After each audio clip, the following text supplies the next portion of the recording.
আসসালামু আলাইকুম। সুমিতা কিচেনে আপনাদের সকলকে স্বাগত জানাই। আজকে শুরু করছি রোজার রান্না। তো এখানে লাউগুলো ডুমো ডুমো করে কেটে নিয়েছি, এখানে আলু পটল কেটে নিয়েছি, আর এখানে শুধু পটল আর উচ্ছে কেটে নিয়েছি। একটু লাল লাল হয়ে গিয়েছিল, তো ফেলে দেব না, ভেজে নেব, রুটির সাথে খাওয়া হবে। আর এখানে ছোলা ভিজিয়ে রেখেছিলাম, ছোলা ভুনবো। পেঁয়াজ লঙ্কা আদা রসুন কাঁচা লঙ্কা বাটা, ওখানে অল্প মাংস আছে। আর এদিকে দুটো কড়াই বসিয়ে দিয়েছি, 2 চুলো রান্না করব। আর ময়দা মেখে রেখেছি, তো একে একে সব করে নেব। সরিষার তেল,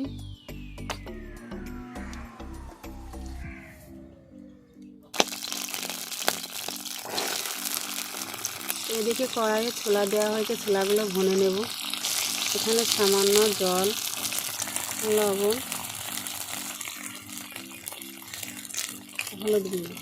এদিকে পেঁয়াজ কুচি, লঙ্কা কুচি, টুকরো গোটা রসুন, 1 টুকরো তেজপাতা চিড়ে নিয়েছি।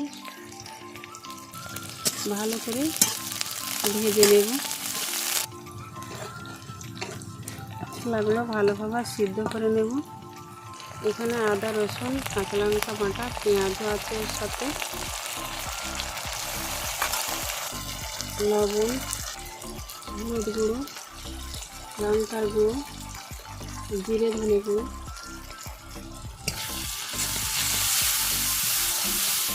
তো রোজার সময়তে তো রৌদ্র উঠেছে দারুণ, দেখুন প্রচণ্ড খরানি করছে।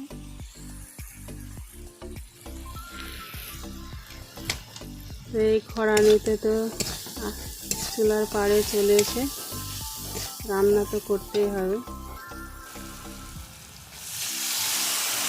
2 টুকরো এলাচ ফাটিয়ে নিয়েছি।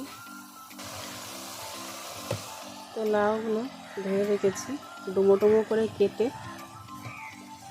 তো এই পর্যায়ে লাউগুলো দিয়ে দেব। এবার কিছুক্ষণ কষিয়ে নেব।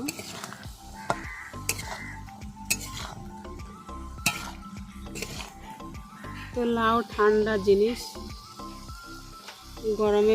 গরমের সময় লাউ রান্না খেয়ে খাওয়া শরীরের পক্ষে ভালো।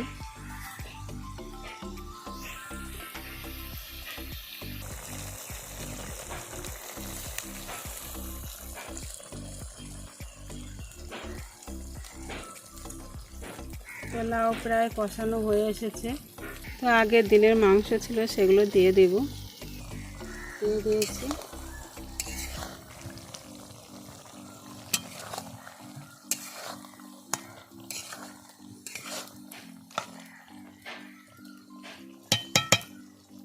এদিকে ছোলা ভোনা রেডি।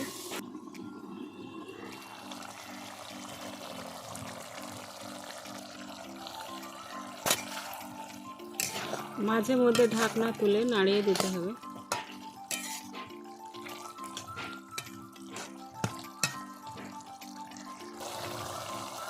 লাউ রান্না হয়ে গেছে, আমি নামিয়ে নেব। তো দেখুন আমি লাউ রান্না নামিয়ে নিয়েছি।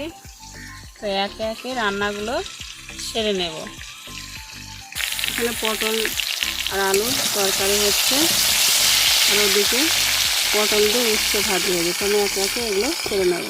আর ওদিকে ময়দা মাখা আছে, রুটি বানিয়ে নেব। রুটি প্রায় শেষের দিকে। ওদিকে আমার মেয়ে এসেছে, এক জায়ের মেয়ে।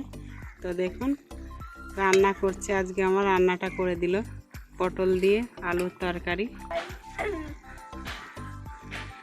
তো দেখুন ও রান্না করছিল ওদিকে, আর আমি এদিকে রুটি বানাচ্ছিলাম। তো আমার রান্না হয়ে গেছে, এবার আমি তুলে নেব সব। তো সানিয়া খাতুন নাম, এখন পড়াশোনা করছে।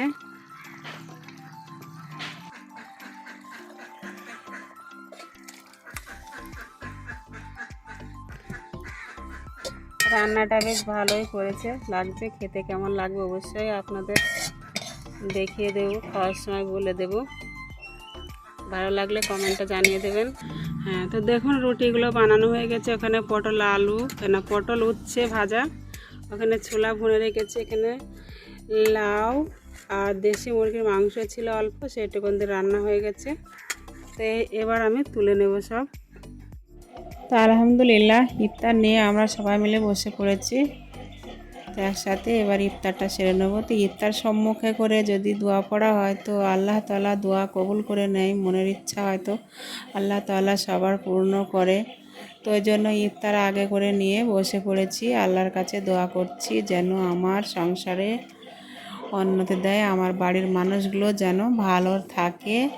আল্লাহর কাছে এই প্রার্থনা করছি যেন আল্লাহ তাআলা সবাইকে ভালো রাখে। ইউটিউবের সকল ভাই বোনের কাছে ঈদের অগ্রিম শুভেচ্ছা রইল। ঈদ মোবারক। তো আশা করি আপনারাও ভালো থাকুন, আর যারা হয়তো আমার ভিডিও দেখেন না তারাও ভালো থাকুন, আল্লাহর কাছে এই দোয়াই রাখি। তো আপনাদেরও ভালো কাটুক, ভালো হোক। তো আমাদের এখানে ইফতার করতে বলে দিয়েছে, তো আমরা ইফতার শুরু করে দিয়েছি। তো একে একে ইফতারটা সেরে নেব। আর আমার ওয়াচ টাইম কেন কমে যাচ্ছে আমি ভেবে পাচ্ছি না, এত ওয়াচ টাইম কমছে কেন, কিসের জন্য কমছে? যদি আপনাদের জানা থাকে তো অবশ্যই আমাকে কমেন্টে জানিয়ে দেবেন। তো আমার তো 1 বছর পার হয়ে গেছে ইউটিউবে রান্নার ভিডিও করা। তো 1 বছর মনে হয় 5-6 মাস চলছে, হয়তো আমার সঠিক জানা নাই। তো ভাবছিলাম যে হয়তো ইউটিউব আর রান্না করব না। তো অনেকে বলছে যে কিছু হবে না হয় না হবে, তো রান্নাটা কর।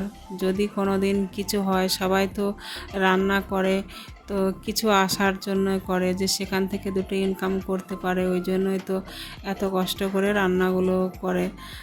যে যেরকম পারে সেরকমই করে। তো যাই হোক, সবাই সফলতা হয়তো পায় না, আমিও হয়তো পেলাম না। তো যাই হোক, তো আজকে তো রোজার শেষ দিন। তো ভিডিওটা যদি আপনাদের ভালো লেগে থাকে লাইক কমেন্ট শেয়ার করবেন। আল্লাহ হাফেজ।